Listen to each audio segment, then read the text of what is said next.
Good morning everyone, स्वागत है आप सभी का आपके अपने यूट्यूब चैनल ब्लेजर्स कॉन्सेप्ट में। और फ्रेंड्स, आज के सेशन में हम लोग एक बार फिर से रेलवे ग्रुप डी का प्रीवियस ईयर सेट देखने जा रहे हैं। किरण पब्लिकेशन का बुक है ये वॉल्यूम 1, जिसमें टोटल 40 प्रीवियस ईयर सेट दिया गया है। तो चलिए फ्रेंड्स, शुरू करते हैं आज का सेशन। और आज के सेशन में हम लोग देखने जा रहे हैं 24/8/2022 शिफ्ट 2 में जो एग्ज़ाम कंडक्ट किया गया था उसके क्वेश्चन को। ठीक है, सेट नंबर 14 इस बुक का आज हम लोग कवर करेंगे। तो चलिए शुरू करते हैं आज का सेशन और देखते हैं इस सेट का पहला क्वेश्चन यहाँ पे क्या दिया गया है। तो देखिए, क्वेश्चन नंबर फर्स्ट में कह रहा है कि निम्न में से कौन सी धातु एल्यूमिनियम सल्फेट विलयन से एल्यूमिनियम को विस्थापित कर सकती है। राइट आंसर इसका मैग्नीशियम हो जाएगा, ऑप्शन नंबर जो 2 दिया हुआ। देखिए, जब मैग्नीशियम एल्यूमिनियम सल्फेट विलयन के साथ अभिक्रिया करता है तो मैग्नीशियम सल्फेट और ठोस एल्यूमिनियम धातु बनती है। ऑप्शन नंबर जो 2 दिया है सही आंसर होगा। नेक्स्ट क्वेश्चन देखेंगे, मानव शरीर में श्वसन वर्णक कहाँ पाया जाता है। तो ये पाया जाता है लाल रक्त कणिकाओं में। ठीक है, कहाँ पाया जाता है? लाल रक्त कणिकाओं में ये पाया जाता है। याद रखिएगा, वर्णक जो फेफड़ों से ऑक्सीजन को शरीर के सभी भागों में ले जाने में मदद करता है, श्वसन वर्णक के रूप में जाना जाता है। ऑप्शन नंबर 2 इसका सही आंसर होगा। उसके बाद अगला जो प्रश्न है इसमें कह रहा है कि गौतम बुद्ध को ज्ञान की प्राप्ति निम्नलिखित में से किस शहर में हुई थी। सही आंसर इसका बोध गया हो जाएगा। गौतम बुद्ध ने बिहार के बोध गया में एक पीपल के पेड़ के नीचे ज्ञान प्राप्त किया था, जिसे अब बोधि वृक्ष के रूप में जाना जाता है। ऑप्शन नंबर जो 2 है इसका सही आंसर होगा। चलिए अगला प्रश्न देखेंगे। दिया है, यदि 50 ओम प्रतिरोध वाली चालक कुंडली समय के साथ परिवर्तनशील चुंबकीय क्षेत्र में इस प्रकार है कि प्रेरित EMF 5 वोल्ट है, तो कुंडली में प्रेरित धारा ज्ञात कीजिए। इसका धारा 0.1 एम्पियर हो जाएगा फ्रेंड्स। ऑप्शन नंबर जो 1 दिया है इसका बिल्कुल सही है। मैथ ओरिजिन का क्वेश्चन आप लोग खुद से सॉल्व कर लीजिएगा। ठीक है, चलिए उसके बाद जो अगला प्रश्न होगा आप उसको देखेंगे। प्रश्न नंबर हो जाएगा 9। देखिए, इस प्रश्न में यहाँ पे कह रहा है कि भारत में देश का सर्वोच्च कार्यपालिका कौन होता है। तो राष्ट्रपति इसका सही आंसर हो जाएगा। याद रखिएगा, भारतीय संविधान का अनुच्छेद 53 संघ की कार्यकारी शक्ति से संबंधित है और इसमें कहा गया है कि संघ की कार्यकारी शक्ति राष्ट्रपति में निहित होगी। तो ऑप्शन नंबर 1 इसका सही आंसर हो जाएगा। अब चलिए अगला प्रश्न देखते हैं। दिया है इसमें कि किस वर्ष से भारत का केंद्रीय बजट फरवरी के अंतिम कार्य दिवस के बजाय 1 फरवरी को प्रस्तुत किया जाता है। तो ये हो रहा है 2017 ईस्वी से। ऑप्शन नंबर जो 3 है इसका बिल्कुल सही हो जाएगा। उसके बाद जो नेक्स्ट क्वेश्चन है इसको देख लीजिए। कह रहा है कि निम्नलिखित अभिक्रिया का उत्पाद क्या होगा। ठीक है, अभिक्रिया जो दिया गया है, चलिए इसको देख लीजिए। और उसके बाद जो फ्रेंड्स यहाँ पे ऑप्शन दिया गया है, सही आंसर इसका हो जाएगा ऑप्शन नंबर जो 2 दिया हुआ है। ठीक है, ऑप्शन नंबर 2 दिया हुआ CH3COOH। उसके बाद चलिए अब नेक्स्ट क्वेश्चन देख लीजिए। क्वेश्चन नंबर 12 दिया है इसमें कि एक इलेक्ट्रिक ओवन की रेटिंग 2500 वाट है, इसके द्वारा 5 घंटे में उपयोग की जाने वाली ऊर्जा कितनी होगी। राइट आंसर इसका देखिए 12.5 kWh हो जाएगा। ऑप्शन नंबर जो 2 दिया हुआ है ये बिल्कुल सही आंसर यहाँ पे दिया गया है। और चलिए नेक्स्ट क्वेश्चन जो दिया गया है फ्रेंड्स इसको देख लीजिए। क्वेश्चन नंबर फ्रेंड्स यहाँ पे हो जाएगा 17। ठीक है, उस समय का ये करंट अफेयर्स का क्वेश्चन है। चलिए फिर भी देख लीजिए। दिया है कि 2 फरवरी 2022 को विश्व आर्द्र भूमि दिवस मनाया गया था, इस वर्ष की विषय वस्तु क्या थी। तो इस प्रश्न का जो सही आंसर हो जाएगा फ्रेंड्स वो हो जाएगा option number 2, wetlands action for people and nature. Option number जो 2 दिया है ये बिल्कुल सही हो जाएगा। चलिए अब नेक्स्ट जो क्वेश्चन है अब इसको देख लीजिए। दिया है इसमें कि किसी माध्यम का निरपेक्ष अपवर्तनांक का मान हमेशा होता है। किसी माध्यम का निरपेक्ष अपवर्तनांक का मान हमेशा कितना होता है। तो राइट आंसर इसका हो जाएगा 1 से अधिक, यानी कि ऑप्शन नंबर जो 2 दिया हुआ है। चलिए अब नेक्स्ट क्वेश्चन देखते हैं। क्वेश्चन नंबर जो 20 दिया है, देखिए फ्रेंड्स इसमें कह रहा है कि एक प्रकाश किरण एक अवतल दर्पण के ध्रुव पर आपतित होती है। आपतित किरण और मुख्य अक्ष के बीच निर्मित न्यून कोण क्या कहलाता है। तो ये कहलाता है आपतन कोण। ठीक है, क्या कहलाता है ये? आपतन कोण कहलाता है। ऑप्शन नंबर 4 हो जाएगा सही आंसर। अगला प्रश्न है कि निम्नलिखित में से कौन सा लवण लगभग 7 pH वाला जलीय विलयन उत्पन्न करेगा। ऑप्शन दिया गया देख लीजिए यहाँ पे। राइट आंसर जो इसका हो जाएगा फ्रेंड्स वो हो जाएगा ऑप्शन नंबर जो 4 दिया गया यहाँ पे, केवल 3। ठीक है, K2SO4 जो दिया गया ये यहाँ पे बिल्कुल यहाँ पे सही आंसर हो जाएगा। ठीक है, उसके बाद जो नेक्स्ट क्वेश्चन यहाँ पे दिया गया है 22 नंबर में कह रहा है, जुलाई 2022 तक प्राप्त जानकारी के अनुसार मौलाना आज़ाद फेलोशिप योजना के तहत कितने अल्पसंख्यक समुदाय के छात्रों को एमफिल और पीएचडी करने के लिए केंद्र सरकार द्वारा अधिसूचित वित्तीय सहायता के रूप में 5 वर्ष के लिए फेलोशिप प्रदान की जाती है। तो राइट आंसर जो इसका हो जाएगा वो हो जाएगा 6, यानी कि ऑप्शन नंबर जो 4 दिया हुआ है। ठीक है, उसके बाद चलिए अब नेक्स्ट क्वेश्चन देख लीजिए। 25 नंबर दिया है इसमें सबसे पहले 2AgCl, उसके बाद देखिए 2AgSCl2G। कह रहा है कि उपरोक्त अभिक्रिया के घटित होने के लिए उपयुक्त स्थिति क्या है। तो ये हो जाएगा सूर्य का प्रकाश यहाँ पे। ठीक है, सूर्य का प्रकाश ऑप्शन नंबर जो 2 दिया हुआ है।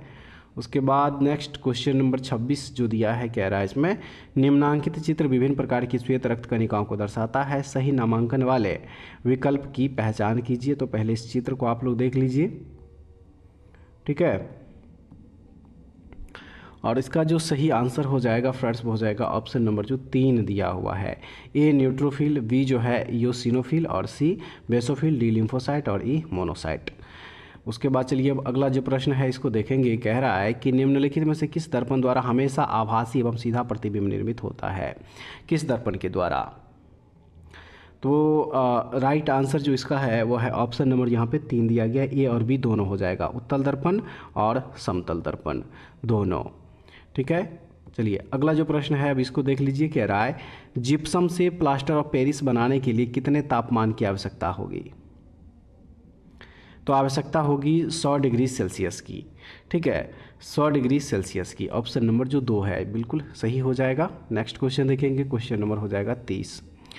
देखिए इसमें कह रहा है कि निम्नलिखित में से किस अवसर पर प्रतिवर्ष तमिलनाडु में नाट्यजाल उत्सव मनाया जाता है, किस अवसर पर।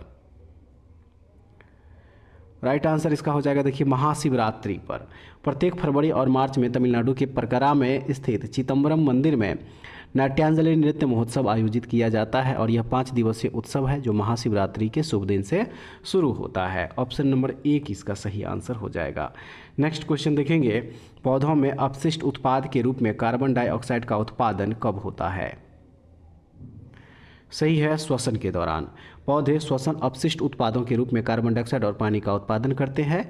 हरे पौधों में श्वसन के दौरान निकलने वाली कार्बन डाइऑक्साइड प्रकाश संश्लेषण के दौरान उपयोग में लाई जाती है। ऑप्शन नंबर 2 हो जाएगा बिल्कुल सही आंसर। चलिए नेक्स्ट क्वेश्चन देख लीजिए। इसमें कह रहा है कि समुद्री संसाधनों के मानचित्रण, खोज और उपयोग संबंधी असाधारण अवसरों हेतु भारत के केंद्रीय बजट 2021 में किस नए मिशन की घोषणा की गई थी। तो राइट आंसर है इसका deep ocean mission. Option number 1 हो जो है इसका सही आंसर होगा। उसके बाद नेक्स्ट क्वेश्चन कह रहा है कि निम्नलिखित में से कौन सा राज्य चौथे खेलो इंडिया यूथ गेम्स 2021 की पदक तालिका में शीर्ष स्थान पर रहा। तो इसमें शीर्ष स्थान मिला था हरियाणा को। ऑप्शन नंबर जो 1 दिया है इसका यहाँ पे सही आंसर हो जाएगा। अब नेक्स्ट क्वेश्चन देखेंगे। इसमें कह रहा है कि निम्नलिखित में से गलत कथनों का चयन कीजिए। कथन पहले देख लीजिए। न्यूलैंड ने तत्वों को बढ़ते हुए परमाणु द्रव्यमानों के क्रम में व्यवस्थित किया और अष्टक नियम दिया। सोडियम लिथियम के बाद 8वां तत्व है। नेक्स्ट जो दिया गया है चलिए इसको और देख लीजिए। तीसरा कथन दिया है कैल्शियम बेरिलियम के बाद 8वां तत्व है और अष्टक नियम केवल मैग्नीशियम तक ही लागू था क्योंकि मैग्नीशियम के बाद प्रत्येक 8वें तत्व में पहले के समान गुण मौजूद नहीं थे। तो सही आंसर इसका ऑप्शन नंबर जो 1 दिया गया है ये बिल्कुल यहाँ पे सही आंसर हो जाएगा। और चलिए अगला प्रश्न अब देखते हैं। 14 फरवरी 2022 को इसरो ने 2022 के अपने पहले पृथ्वी अवलोकन उपग्रह EOS-04 को सफलतापूर्वक लॉन्च किया। इसे किस रॉकेट द्वारा लॉन्च किया गया था। तो इसे लॉन्च किया गया था PSLV C-52 के द्वारा। ऑप्शन नंबर 3 है इसका सही आंसर। ठीक है, उसके बाद जो अगला प्रश्न है चलिए इसको देखते हैं। उस विकल्प का चयन कीजिए जिसमें केवल जैव निम्नकरणीय पदार्थ शामिल है। तो वह हो जाएगा ऑप्शन नंबर 4, अंडे के छिलके, कागज, बासी बिस्किट, फल सब्जियों के छिलके। ठीक है फ्रेंड्स, नेक्स्ट क्वेश्चन देखेंगे। अब नेक्स्ट क्वेश्चन यहाँ पे क्वेश्चन नंबर 42।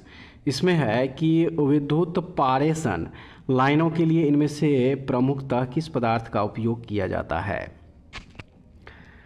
तो याद रखिएगा इसमें प्रयोग किया जाता है तांबे का। ठीक है, तांबे के तारों का उपयोग आमतौर पर विद्युत शक्ति संचरण के लिए किया जाता है। ऐसा इसलिए है क्योंकि तांबा विद्युत का सुचालक है और इसकी प्रतिरोधकता बहुत कम होती है। ऑप्शन नंबर 1 इसका सही आंसर होगा। उसके बाद अगले प्रश्न में कह रहा है कि एक श्वेत प्रकाश पुंज किसी त्रिभुजाकार कांच के प्रिज्म के माध्यम से वर्ण विक्षेपित होकर 7 रंगों की एक पट्टिका निर्मित करता है। इनमें से कौन से कथन सही है? चलिए कथन जो दिया है इसको देख लीजिए।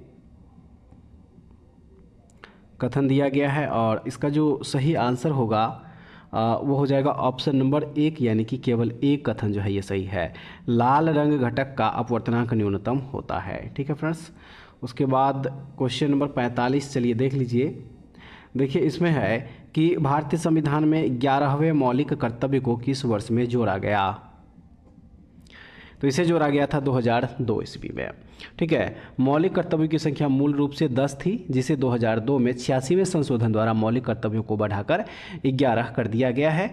86वां संविधान संशोधन अधिनियम 2002 ने मौलिक अधिकार के रूप में 6 से 14 वर्ष की आयु के सभी बच्चों को मुफ्त और अनिवार्य शिक्षा प्रदान करने के लिए भारत के संविधान में अनुच्छेद 21A जोड़ा था। ऑप्शन नंबर 2 इसका सही आंसर हो जाएगा। ठीक है, चलिए अब अगला जो प्रश्न दिया गया है इसको देख लीजिए। प्रश्न नंबर यहाँ पे प्रश्न नंबर हो जाएगा 53। इस प्रश्न में है कि पैंथालासा शब्द इनमें से किससे संबंधित है? तो ये संबंधित है महासागर से।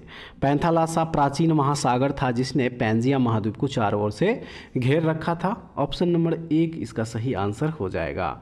ठीक है, उसके बाद जो अगला प्रश्न अब दिया गया है चलिए इसको देखते हैं। प्रश्न नंबर हो जाएगा 58। इसमें कह रहा है कि निम्नलिखित में से कौन सा पर्यावरणीय कारक कुछ जंतुओं में विकासशील जीव के लिए निर्धारण में महत्वपूर्ण भूमिका निभाता है?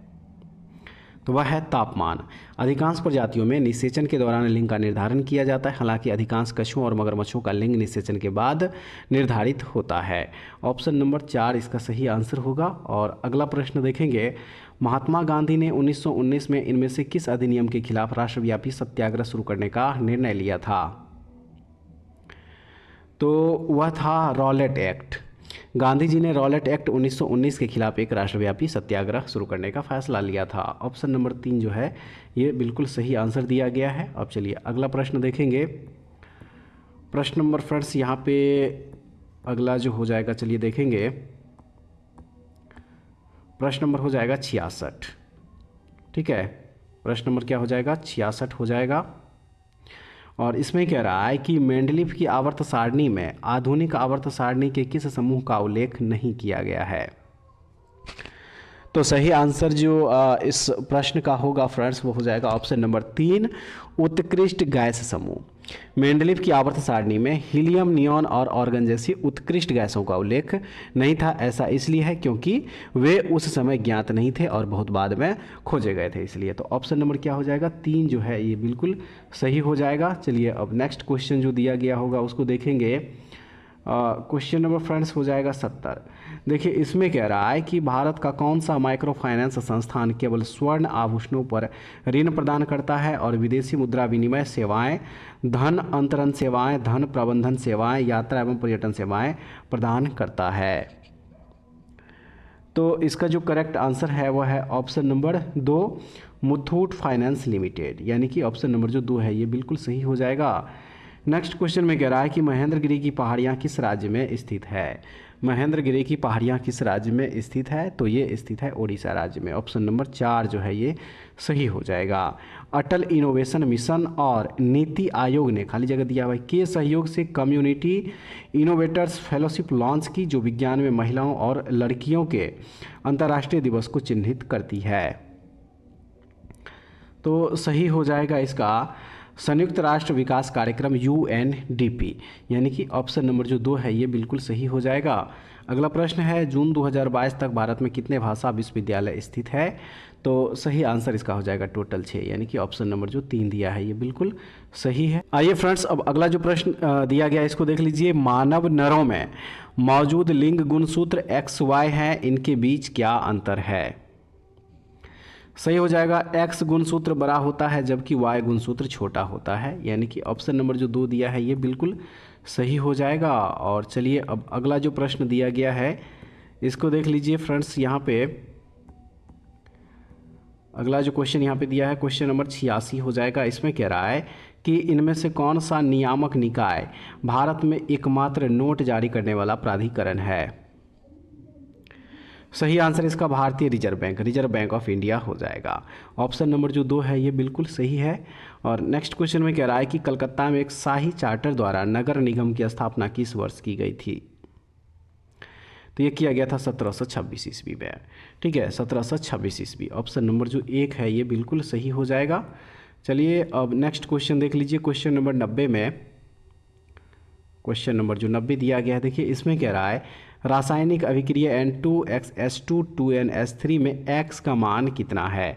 X का मान पूछ रहा है यहाँ पे कितना होगा, तो वो हो जाएगा 3, जो कि ऑप्शन नंबर 3 में यहाँ पे बिल्कुल सही आंसर दिया गया है। और नेक्स्ट क्वेश्चन नंबर 91 में कह रहा है कि वायुतक कोशिकाएं किस में पाई जाती है।